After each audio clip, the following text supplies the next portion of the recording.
Sebelum somasi, Mas Ari sudah mencoba untuk membuka komunikasi. Nggak perlu penyanyi itu memintakan izin kepada penciptanya.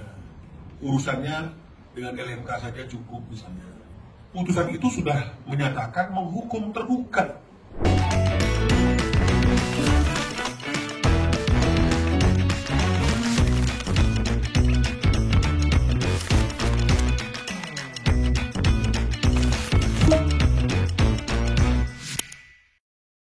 Hai Singers, ketemu lagi dengan saya Indra Aziz di Vokal Plus, bebaskan suaramu. Dunia musik saat ini sedang terbelah dengan adanya kasus Agnes Mo versus Ari Bias yang baru aja diputus di pengadilan bahwa Ari Bias memenangkan kasus ini, ya kasus hak cipta lagu Bilang Saja, dan Agnes Mo diharuskan membayar sebanyak 1,5 miliar kepada Ari Bias sebagai penulis lagu. Jadi awal kasusnya gimana sih guys? Jadi pada tahun 2023 itu Agnes melaksanakan sebuah show, bukan sebuah sih, ada tiga show ya. Salah satunya ada yang di HW Super Club, ya kan, di Surabaya, di Bandung, dan di Jakarta. Dia tuh bawain salah satu lagu yang berjudul Bilang Saja, itu lagunya Ari Bias. Nah sebenarnya saya kurang tahu sih, apakah ini tuntutan khusus satu lagu Bilang Saja ini, karena Ari Bias sebagai komposer nulis lagu nggak cuma lagu Bilang Saja aja, tapi ada beberapa lagu Agnes di album Wadap gitu ya, yang juga Ari Bias tulis. Tapi kalau menurut berita-berita, lagu Bilang Saja ini yang dipermasalahkan.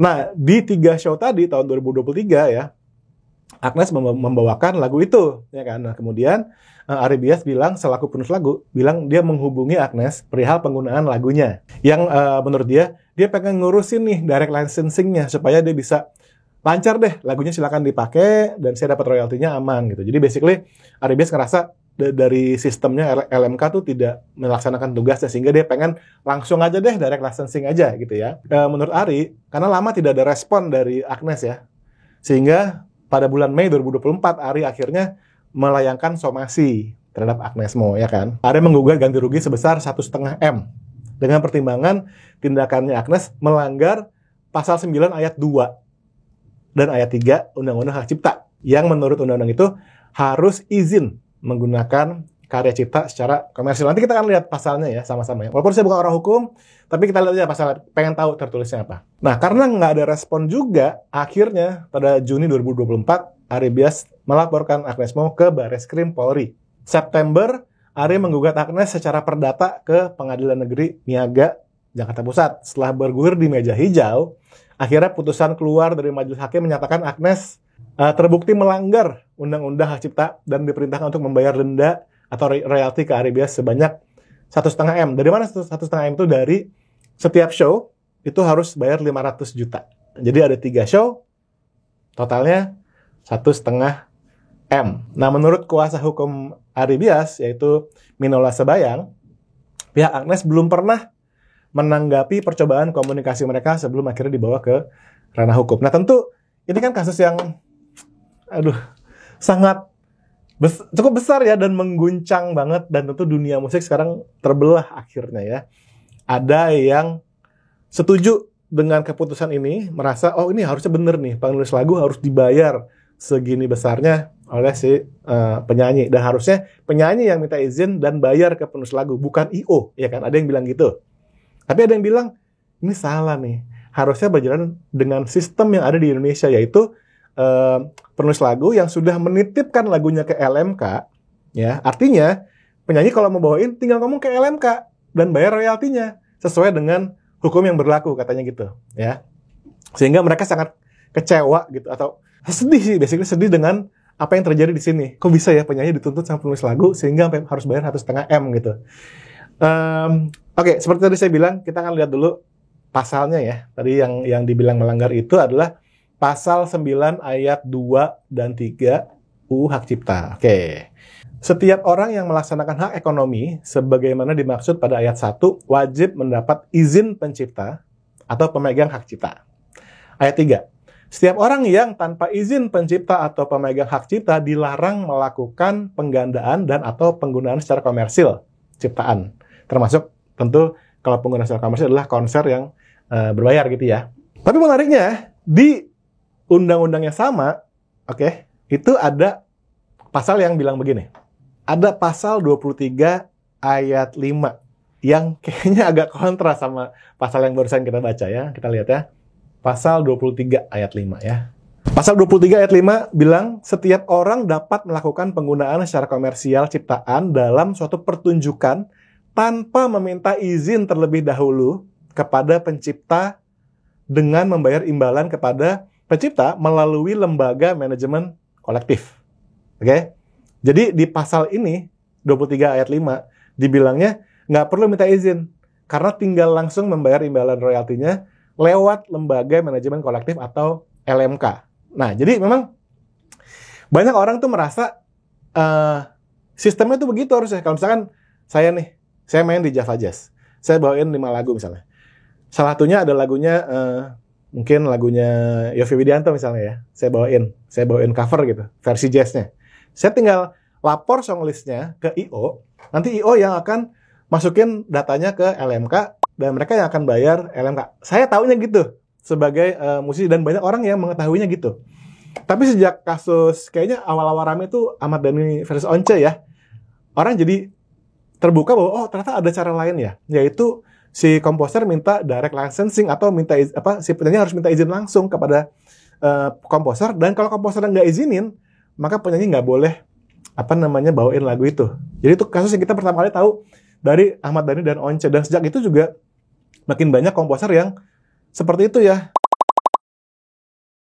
Nah, tentu kasus Ari Bias dan Agnes Mo ini menimbulkan banyak pro dan kontra ya. Tentu di antara teman-teman juga yang lagi nonton video ini ada yang setuju dan ada yang nggak setuju. Kalau posisi saya bingung sih terus terang. Karena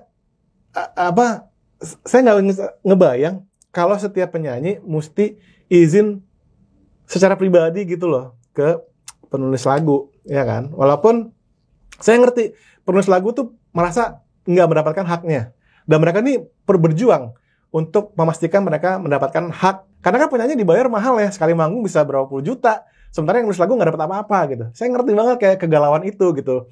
Cuma yang saya sedih, kayak gimana ya, Agnes udah nyanyiin lagu Bilang Saja mungkin udah lama gitu kan. Tahu-tahu ada kasus ini yang mana dari awal tuh nggak pernah ngebayang akan kayak gini gitu loh. Mungkin kalau dari awal gue tahu gue kalau bawain lagu lo, gue akan ada kasus ini, mungkin gue nggak akan bawa lagu lo gitu loh dari awal, ya kan? Kalau misalkan saya komposer, ya udah kalau gitu mulai sekarang saya jelasin nih, kalau lo mau bawain lagu gue, ada syaratnya ya. Syaratnya yaitu lo mesti direct licensing sama gue. Kedua, lo mesti bayar langsung sama gue. Dijelasin dari awal sih mungkin lebih bisa gitu. Kalau saya mikirnya gitu ya guys ya. Ada juga beberapa tokoh musik yang juga nggak setuju ya. Contohnya Teh Meli ya. Teh Meli di postingannya di Instagram. Mungkin kamu bisa baca langsung yang panjangnya. Tapi intinya dia bilang gini di postingannya ya. Perasaan saya udah jadi pencipta lagu 29 tahun. Baru sekarang dengar kejadian kayak gini ya. Ini Melly Goeslaw adalah penulis lagu yang lagunya banyak banget yang hits. Oke? Dan karena menurut saya sesuai dengan UU, setiap penyelenggara wajib membayarkan royalti pada pencipta lagu atas lagu yang dibawakan, yang diselenggarakannya. Jadi promotor I.O. yang bayar, bukan penyanyinya, kata Teh Meli ya. Dan Teh Meli juga sekarang juga anggota DPR, jadi mungkin beliau juga paham ya dari sisi hukumnya apa segala macamnya. Dan beliau ini juga orang yang sedang menyusun revisi UU Hak Cipta. Jadi dia minta ini harus jelas seterang-terangnya. Jadi gimana yang benar gitu loh. Karena dia kan akan merevisi UU ini ya kan di DPR, dan dia harus mengedukasi masyarakat ya. Kalian bisa baca sendiri postingan Teh Meli Goeslaw yang panjang lebar ya. Begitupun juga dengan Kang Arman Maulana ya. Di sini postingannya hurufnya gede-gede, kaget, sedih, marah, bingung, harus diselesaikan. Kata Kang Arman begitu. Kang Arman ngerasa di postingannya di sini harusnya tuh komposer sama penyanyi itu bersinergi gitu loh. Ya nggak sih? Dengan adanya kasus ini yang dulunya berteman, ya kan, bersinergi untuk menghasilkan karya, sekarang malah jadi berseberangan. Bahkan udah jadi masuk pengadilan, yang mana buat Kang Arman ini sangat memprihatinkan ya. Jadi kalau dia bukan fokus ke masalah Agnes sama Ari Bias, tapi lebih ke masalah besar ekosistem. Dia ngerasa kalau kayak gini ekosistem musik akan jadi toksik ya nggak sih, akan jadi nggak jalan gitu. Saya di sini nggak belain Agnes ataupun belain Ari Bias, saya cuman menjadikan ini suatu bahan percakapan. Semoga teman-teman yang nonton juga bisa lebih aware, lebih mencari tahu lagi, karena saya juga perlu cari tahu nih, karena again hukum copyright itu sangat-sangat abu-abu ya. Even udah ada undang-undang yang jelas, perlu direvisi dan perlu diperjelas lagi. Di sini Kang Amran juga bilang, untuk seluruh insan musik, yuk kita ngobrol bareng-bareng gimana memperbaiki ekosistem musik Indonesia, ya kan. Di sini tuh bukan cuma penyanyi doang, tapi ada pencipta lagu, ya kan. Ada promotor, IO, LMKN, pemerintah dan lain sebagainya gitu. Jadi di sini ya saya sih kalau nangkapnya juga LMK belum menjalankan perannya, sehingga pencipta lagu merasa hak gue nggak nyampe nih. Penyanyi-penyanyi udah pada terkenal semua, bawain lagu, sekali manggung dibayar berapa ratus juta, gue nggak dapat apa-apa gitu. Berarti ada sistem yang salah di sini. Dan wajar kalau para penulis lagu tuh memperjuangkan haknya. Cuman ya, kalau sampai ada kasus gini, aduh, saya sih sedih ya, terus terang ya.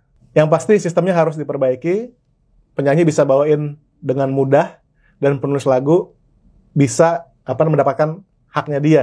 Dan juga IO dan promotor juga jadi nggak ribet ya nggak sih, mau bikin konser segala macem. Nah kalau kalian, saya pengen dengar dari kalian, pendapat kalian gimana? Kita ngobrol di diskusi di komen di bawah, ngobrol secara open dan santai gitu ya, nggak perlu ofensif atau gimana atau defensif gitu ya. Kita ngobrol aja. Kalau menurut kalian kasus ini tuh gimana ya? Tapi saya sekali lagi sebagai vocal coach di YouTube channel ini, saya cuma mau bilang ke kalian, nulis lagu sendiri, ya itu udah paling bener sih. Maksudnya bukan berarti kita nggak boleh kolaborasi sama penulis lagu lain, enggak. Cuma maksud saya, jangan pernah tergantung sama orang, guys. Sebagai penyanyi, kalian mesti at least bisa lah nulis lagu sendiri, ya kan? Kayaknya kalau kayak Tulus, Adele, Kunto Aji, nggak bakal nih ada kasus kayak gini. Karena lagunya lagu dia semua, Isyana gitu. Nggak mungkin ada kasus kayak gini, guys. Karena lagunya lagu mereka sendiri, ya kan? Mereka nggak ribet, gitu. Bukan berarti kita nggak kolaborasi dengan penulis lagu, nggak. Tapi kalian harus bisa independen, fully, nggak tergantung sama orang lain, dan nulis lagu sendiri, dan punya kreativitas sendiri. Oke, yaudah segitu aja. Saya cuma mau bilang buat Agnes semoga masalah selesai, buat Aribias juga semoga mendapatkan haknya, dan semua teman-teman thank you so much for watching. Jangan lupa tulis komentar di bawah. Sampai ketemu di video selanjutnya ya, dan selalu bebaskan suaramu. Bye!